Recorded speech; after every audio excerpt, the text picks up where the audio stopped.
Alors, ça c'est la clé de la barrière. Ça c'est celle de la petite porte blindée. Ah non, celle-là c'est le garage. Attends, reprenons depuis le début. Celle-là, c'est la petite porte. Si je change la serrure, il a dit qu'il me tue. Il dit que c'est aussi chez lui ici, seulement parce qu'il y a habité. Mais moi, je la louais déjà avant qu'il arrive, ma maison. Mais si je change la serrure maintenant, il me tue. Je la change. Je la change pas. Et finalement, je ne l'ai pas changée. Et c'est ainsi qu'il est rentré de nuit tranquillement avec ses clés. Et il m'a étranglée pendant mon sommeil. Le petit ne s'en est pas aperçu. Il a continué à dormir. Il était gentil avec le petit. Il l'emmenait au terrain de sport pour voir les matchs. C'est ça qui m'a trompée. Si on est gentil avec le petit, on le sera aussi avec moi, je pensais. Je me sentais tellement seule. L'usine, le petit, puis j'aimais bien voir un homme à la maison. Ils sont beaux les hommes dans la salle de bain quand ils se font la barbe avec cette bonne odeur de propre. Parce que ça, pour être propre, il était propre. Il changeait 2 fois de chemise, tous les jours. Moi, je n'étais pas très douée pour repasser les chemises, je le sais bien. Mais lui, il faisait un peu une fixeté là-dessus. C'est de la faute des mères qui habitent ces hommes, qui habituent ces hommes comme au grand hôtel. Et puis ils entrent dans la vie réelle et se retrouvent plus. Si j'avais eu des sous, j'aurais été moi au grand hôtel avec le petit et je quittais cette maudite maison. D'ailleurs, elle me l'avait dit au centre anti-violence. Change la serrure. Mais moi, j'avais peur qu'il me tue.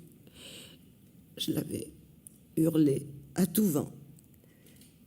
Il l'avait hurlé. Si elle change la serrure, je la tue. Et moi, je ne l'ai pas changée. Et en fait, il est entré et il m'a tué. Il n'y a pas de logique. Celui qui a compris quelque chose dans tout ça, il est malin.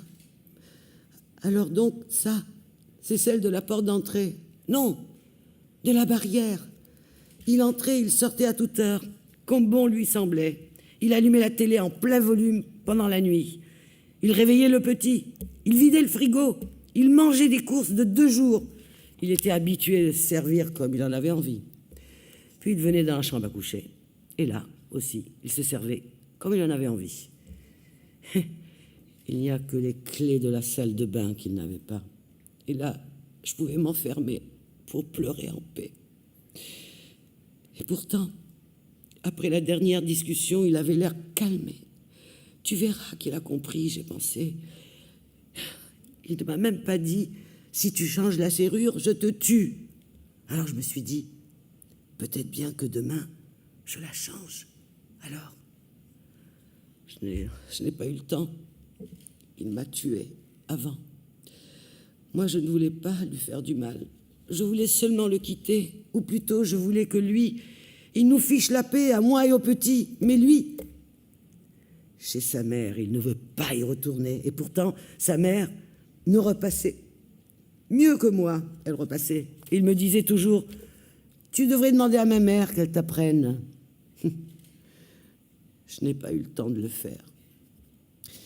Excusez-moi, mais vous le leur direz, vous, aux filles du centre anti-violence, qu'elles avaient raison. Moi, je ne les ai plus retrouvées. On dit qu'elles ont dû fermer à cause des restrictions budgétaires. Maintenant, à leur place, il y a une banque. Mais le prêt à moi, on ne me l'a pas accordé. Dommage. Je voulais changer de maison. Maintenant, il me reste ces clés et je ne me rappelle même pas ce qu'elles ouvrent. Celle-là, c'est pour la barrière. Et celle-ci,